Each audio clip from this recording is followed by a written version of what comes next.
ఆలోచించుకోండి. నిజంగా పవన్ కళ్యాణ్ వచ్చి సనాతన ధర్మం కావాలని అంటే ఇప్పుడు ఏం చేస్తారో తెలుసా?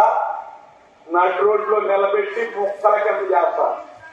Who the hell are you to talk with సనాతన ధర్మం? సనాతన ధర్మం అంటే నీకేం తెలుసు?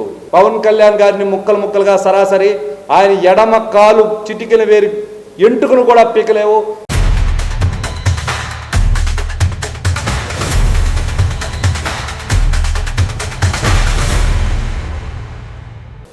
భయపట్టే వారిని చాలామందిని చూసాం. భయపడని ఏకైక నాయకుడు పవన్ కళ్యాణ్ గారే అని చెప్పి మరొకసారి తెలియజేస్తున్నాను.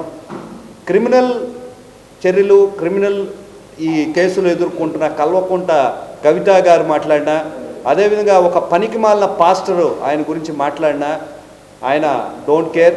ఈ రోజున ప్రపంచం పవన్ కళ్యాణ్ గారి గురించి మాట్లాడుకుంటుంది. ఈరోజు ఆ పాస్టర్ మాట్లాడిన మాటలు ఏవైతే ఉన్నాయో ఒక మత ఉగ్రవాదికి తలపించే విధంగా ఉన్నాయి. ఇప్పటికీ 75 సంవత్సరాలు గడిచినప్పటికీ వర్గాలుగా, కులాలుగా, మతాలుగా విభజించి పరిపాలిస్తున్న కొంతమంది నాయకుల స్వార్థ ఆలోచనలే ఇటువంటి వాక్యాలకు బయటకు వస్తాయని చెప్పి నేను తెలియజేస్తున్నాను. ఒక పాస్టర్గా, ఒక పెద్దవాడు అని చెప్పి నీకు మైక్ ఇస్తే నోటికి వచ్చినట్టు మాట్లాడతావా? Who the hell are you to talk with Sanatana ధర్మం? సనాతన ధర్మం అంటే నీకేం తెలుసు? దాని గురించి మాట్లాడే కనీస నైతిక హక్కు ఉందని నేను ఈరోజు పవన్ కళ్యాణ్ గారి తరఫున అడుగుతున్నాను. పవన్ కళ్యాణ్ గారిని ముక్కలు ముక్కలుగా సరాసరి ఆయన ఎడమ కాలు చిటికెన వేరి ఎంటుకను కూడా పీకలేవు. నీ ఫోటో కానీ బయట పెడితే ప్రజలు కొట్టి చంపేస్తారని కూడా నేను మరొకసారి తెలియజేస్తున్నాను. మనమంతా ఒకటే. మనం ఏ మతానికి, ఏ కులానికి సంబంధించిన వాళ్ళమో దాన్ని గొప్పదిగా చెప్పుకుంటూ పరమత స్థానాన్ని, ఇతర కులాలని గౌరవించుకోమని చెప్పి పవన్ కళ్యాణ్ గారు చెప్తుంటే నోటికొచ్చినట్టు మూర్ఖపు పనులు చేసే మీలాంటి వారిని బహిరంగంగా శిక్ష విధించాలా, ఉరి శిక్ష విధించాలని కూడా నేను ఈరోజు తెలియజేస్తున్నాను.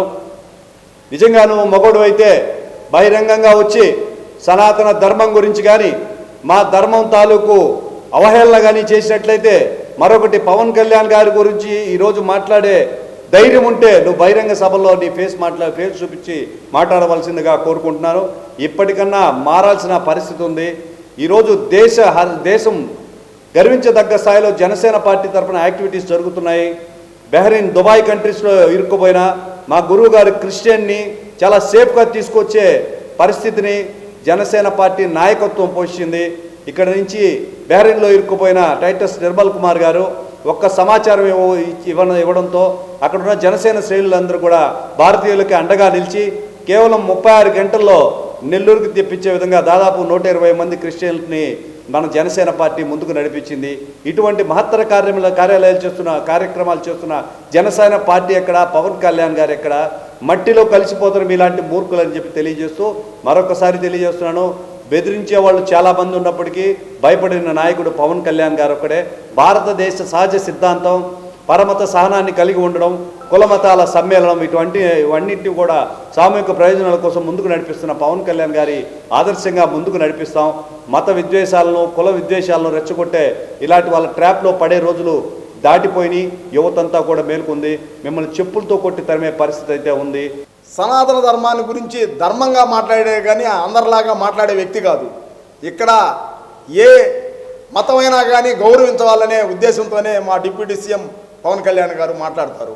హిందూ మతమైనా, ఇస్లాం అయినా, క్రైస్తవైనా, సిక్ అయినా ప్రతి ఒక్కరూ భారతదేశంలో గౌరవింపబడతారు. అందువల్లే భారతదేశం అంటే ఇతర దేశస్తులకు కూడా అభిమానము, ఆప్యాయత అన్నీ ఉన్నాయి. ఇతర మతస్థులు కూడా వచ్చి ఇక్కడ ఈ సనాతన ధర్మాన్ని గురించి చెప్పేవాళ్ళు చాలామంది ఉన్నారు. అలాంటిది డిప్యూటీ సీఎం పవన్ కళ్యాణ్ గారిని విమర్శించే స్థాయి, అర్హత ఫాస్టర్కి లేదు.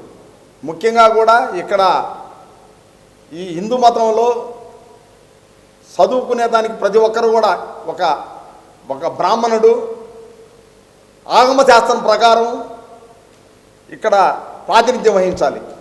అప్పుడే అతనికి ఒక బ్రాహ్మణుడుగా ఇస్తారు. అదేవిధంగా కూడా క్రైస్తవుల్లో కూడా చాలామంది ఫాస్టర్లు ఉన్నారు, చదువుకున్న వాళ్ళు ఉన్నారు. కొంతమంది చదువు రాని వాళ్ళు, మూర్ఖులు, ఇలాంటి వాళ్ళు ఈ విధంగా మాట్లాడుతున్నారు. ఆ విధంగా మాట్లాడటం మంచి సాంప్రదాయం కాదు.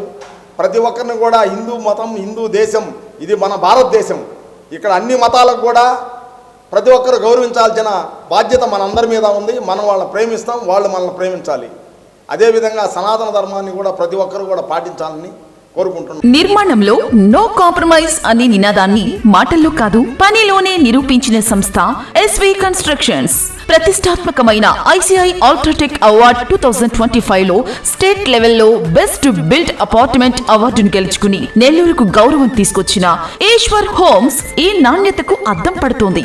అత్యాధునిక నిర్మాణ ప్రమాణాలు, ఆధునిక టెక్నాలజీ, విశ్వసనీయమైన పనితీరుతో రూపొందిన ఈ ప్రాజెక్ట్ నాణ్యతకు కొత్త నిర్వచనాన్ని ఇచ్చింది. ఈ విశిష్ట విజయానికి దారితీసిన మిస్టర్ అనిల్ కుమార్ రెడ్డి గారికి హృదయపూర్వక అభినందనలు. రాష్ట్ర స్థాయిలో నెల్లూరుకు ప్రతిష్ట తీసుకొచ్చిన ఈశ్వర్ హోమ్స్ కు అభినందనలు మరియు శుభాకాంక్షలు.